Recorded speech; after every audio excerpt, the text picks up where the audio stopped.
Hi, welcome to Diaspora Forum. I was challenged by a friend. Yes, a fan like you. She asked me, why do we wash our dirty linens outside?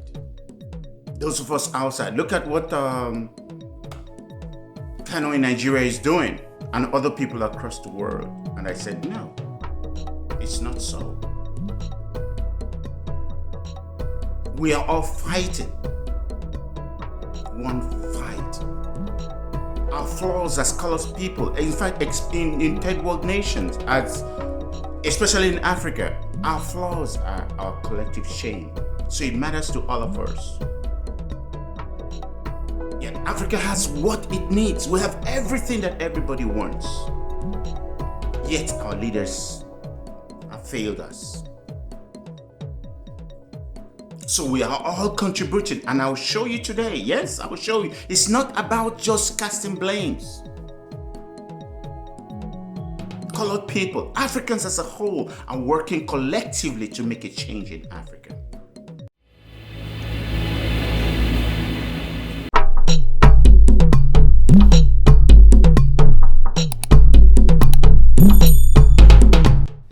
But like I always say, please click that button there. Yes, share this video with your friends. Tell them about Diaspora Forum. It's a place we all as a people discuss our issues. We're going Patreon soon. Please, we would like you to help assist us when we go Patreon. Check out about 65 to 70 videos we've done about things to promote our culture as a people in our website, diasporaforum.net. Like I always say, let us hear what our ancestors have to say about it, because guess what? No matter what we say, our ancestors have seen these things and said something about it. Check that out. Yes, look at that poster here, right in front of you. What does it say? Wisdom is like fire. Yes. People take it from others. Yes, wisdom. Nobody owns it. It's like fire. And that's what happens in African nations. When you have fire, other people will come, neighbors will come to you and then light theirs to cook their food or to warm themselves. But once again, did you know? Take a look at that. For our Did You Know today, we're going to Ghana. Yes. Do you know that Ghana has saved, oh my God, this is a beautiful story, $3.5 million, not cities. $3.5 million every month after replacing Chinese engineers with Ghanaians. Yes. Yes. According to Ghana gas CEO Dr. Ben Asante, yes, 52 Chinese expatriate staff running its technical operations at the Atuabua plant were replaced with local staff. And by doing this, the company has saved $3.5 million monthly for this simple act. Yes, today, officials from the Ministry of Energy and various relevant sector agencies are looking in similar strategic ways in which Ghana's gas resources will be maximized for the benefit of the nation. And they do this by not employing less educated expatriates because they are expatriates. We have to get out of this thing. Yes, and Ghana has realized this is wrong and should be stopped. Ghana seems to have learned from its loss of gold mines and sale of cocoa beans to foreigners for nothing. We hope other African nations will learn from the lessons of Ghana. Yes.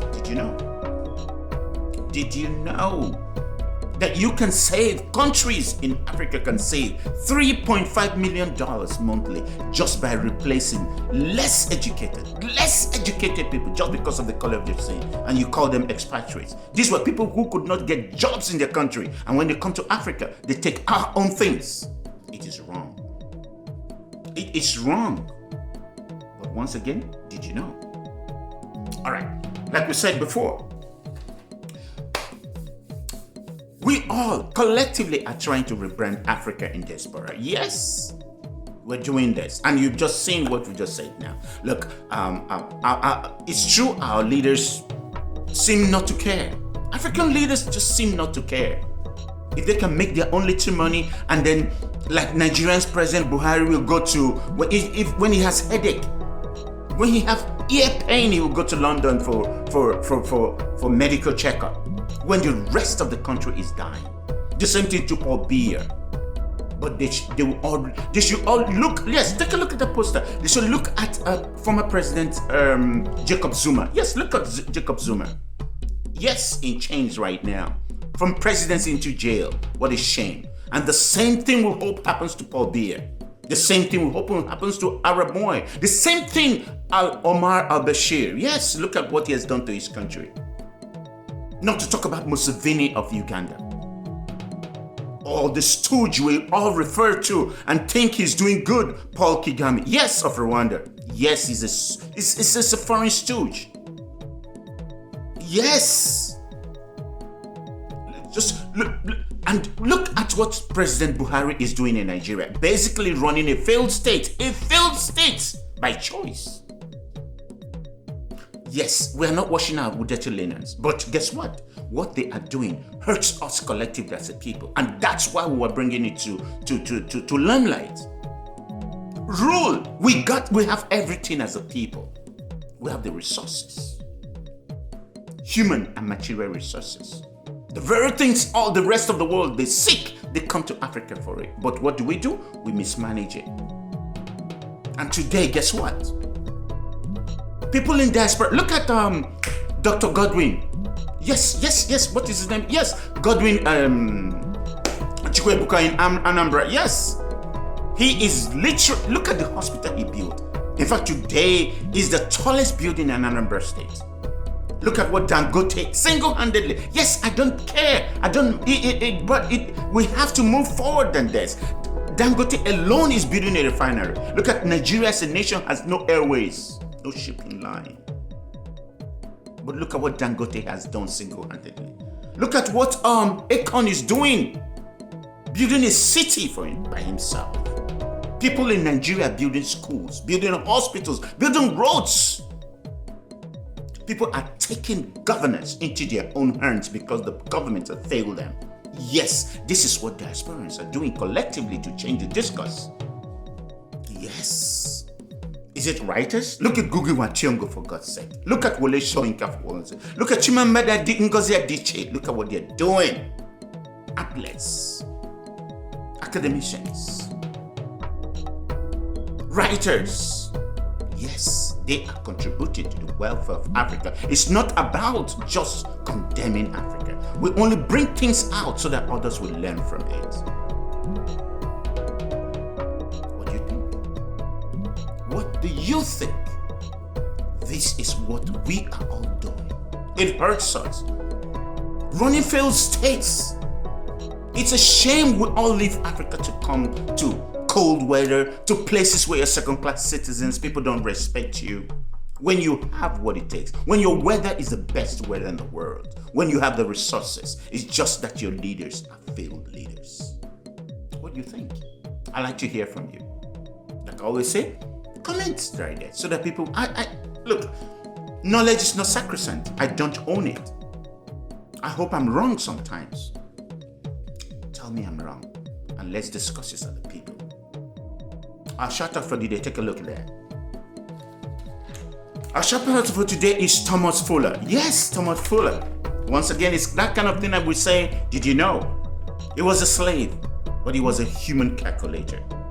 Little is known about Thomas Fuller. Yes, it is believed he was born in 1710 in West Africa. He was shipped to America as a slave in 1724. He was remembered because he had a remarkable powers of calculation. He had extraordinary powers in arithmetic. Late in his life, he was discovered by anti-slavery campaigners who used him as a demonstration that colored people were not mentally inferior to Caucasians. Mr. Thomas Fuller lived in Virginia.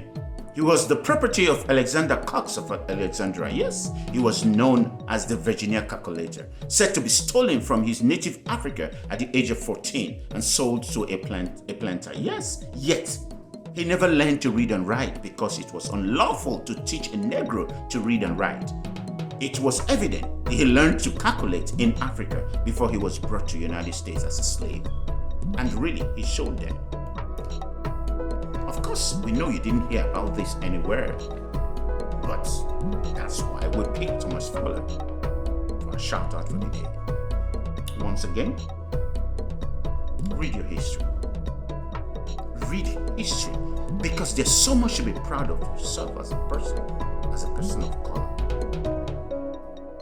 I look forward to hearing from you. I believe from you. I believe in you. Please, like I always say, you look up, you see my information. I thank God so much for creating me who I am. I believe in you. I look forward to hearing from you. Emeka is my name.